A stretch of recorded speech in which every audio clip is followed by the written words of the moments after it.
at you with another game review. And this time we're on to Mega Man 4. So a little backstory.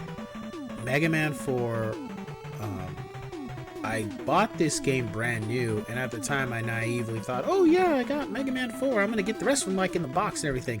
No, you're not. Because by this time, Nintendo pretty much was obsolete, and I think 64 was coming, or was on its way.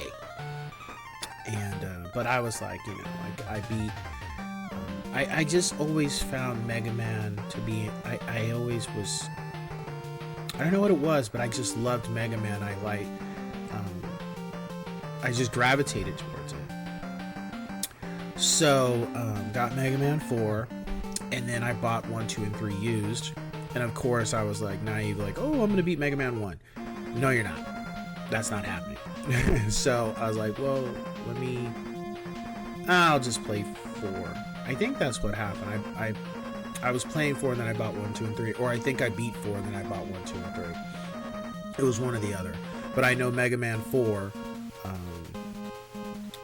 I believe it was the first Mega Man game I ever beat. I don't think I even beat X yet. Or I beat X and then I beat 4. But I know of the original set, Mega Man 4 was the first Mega Man big game I ever beat, period. And it was like, I think what I loved about it the most was that it was a challenge, but it was just something different for me. It was just really fresh, and it was just a different game. I hadn't played anything like it before, and I have to say, beating Super Mario World and definitely beating Mega Man 4, it was pretty much the coming of age for me, where I started to believe and have confidence in my abilities that I can beat these games. I may not be able to beat every single game, but I can beat this. I know I can beat this. And after beating Mega Man 4, it just kind of took off after that. I started beating games one after another, little by little. Not every game was was easy, but I pretty much every game I've owned for the most part I have beaten that I can recall. So with Mega Man 4, the things that were added, because now I can speak on it, and also I've been playing 1 through 3. So we had Rush. He was here. Energy tanks are still here. Energy for the in general, the items and stuff are still here. The thing that's been the slide is also here. The thing that was added in this one was the Mega Buster, which is like you could charge up the shot and it could do more damage, which I gotta say made this a lot of fun. Definitely made it a lot of fun.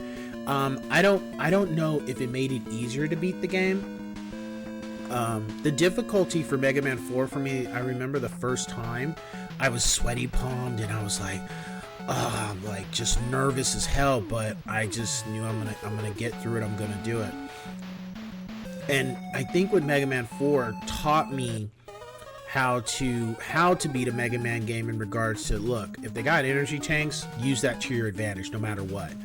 If you're getting low on energy tanks and you're in an area where you can fill them up. Just have them. Max that out, because that's going to help you get through the game. And it's true. I can't imagine beating the Mega Man 1 had its issues already. But I definitely can say, if you're trying to beat any of the Mega Man games without the energy tanks, is, in my opinion, I mean, if you want that challenge, more power to you. But to me, it's suicide. And I don't need that negativity in my life. So that was the thing that was out. That was what I learned from playing this one. As far as difficulty of the levels, for the most part, I think Brightman was the only one that was kind of a pain in the ass.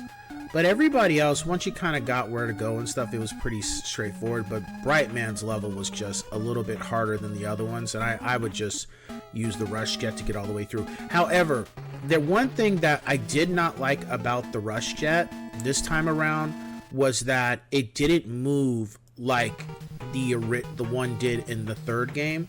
So this one could only go forward. You couldn't go back the way you came kind of thing, and I thought that was some bullshit. Of course, I didn't know that until I played Mega Man 3. I was like, man, what the hell? I'm about to get killed. Yep, I got killed, but I got his ass later. As far as the 8 robots, none of them were too difficult as I can recall. I think,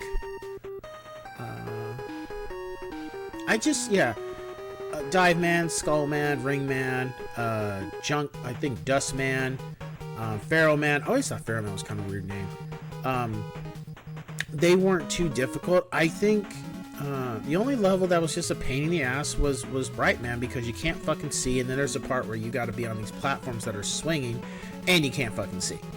So I didn't really care for that. As far as the challenge was, it was a step down. There was only one part, and I'm not gonna spoil it, but there was only one part in Mega Man. Gotcha, bitch. There was only one part of Mega Man 4 that was difficult for me, and when I look back on it, whether it was the first time or when I recorded this, it was one boss fight that was just like, it's almost like, I don't know, like a split second to be able to hit the boss, because the way it's angled, it was just a pain in the ass. But outside of that one spot, overall, it wasn't really a difficult game. Graphics wise was the same to me. There was a little bit of like rehashing certain items to some degree, just making them look nicer and cleaner. Because this item right here is like, that's basically from Mega Man 2. But outside of that, it was a nice addition. It was a fun game. There wasn't anything particularly I didn't like. However, I think at this point, the surprises weren't as I guess entertaining or shocking kind of thing, or get you. It wasn't as exciting. I kind of, now when I look back, I lump the first 6 Mega Mans into 2 categories, 1 through 3, and then 4 through 6 being like a different type of era, because, you know, Wily was 1 through 3, and then Kozak is 4, Proto Man is 5, and this guy Mr. X is 6. But the mindset that they utilized from 4 to 6 was just, it was almost like, it's not a bad thing, but it was almost like the people that did 4 did 5 and 6, and the people that originally did 1, 2, and 3, they had moved on and done something else. I mean, there might have been some people that came in to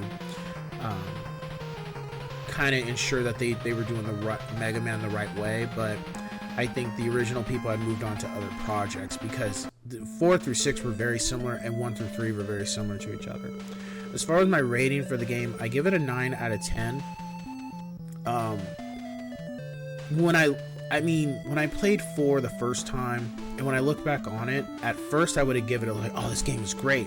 But then when I played 1 through 3, and then I see what they did with 4, I'm not saying 4 is a bad game by a long shot. It's just 4 didn't have as many surprises in the game. Like, the biggest thing for 4 was the Mega Buster, and that was it. It wasn't anything. There wasn't anything else they added. I mean, like, you know, like 3 was like the magna opus in my opinion when it came to Mega Man. 2 was like the, you know, and then don't get me wrong, the music for 4 was cool, but it wasn't as memorable as 2 and 3. 2 and 3 soundtracks are probably the best. For the original Mega Man sets, I would say 2 and 3 are probably the best ones. The music is just so memorable.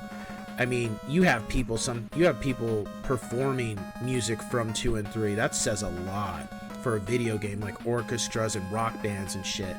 It's just crazy. Whereas, like, moving past that, it's not as much. I'd say if you, you know, for my rating, I give it a 9 out of 10 yes sirs.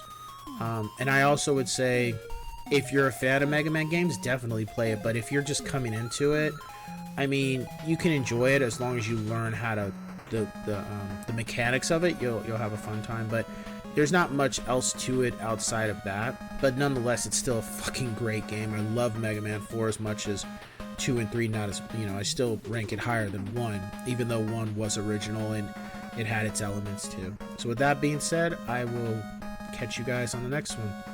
Ciao.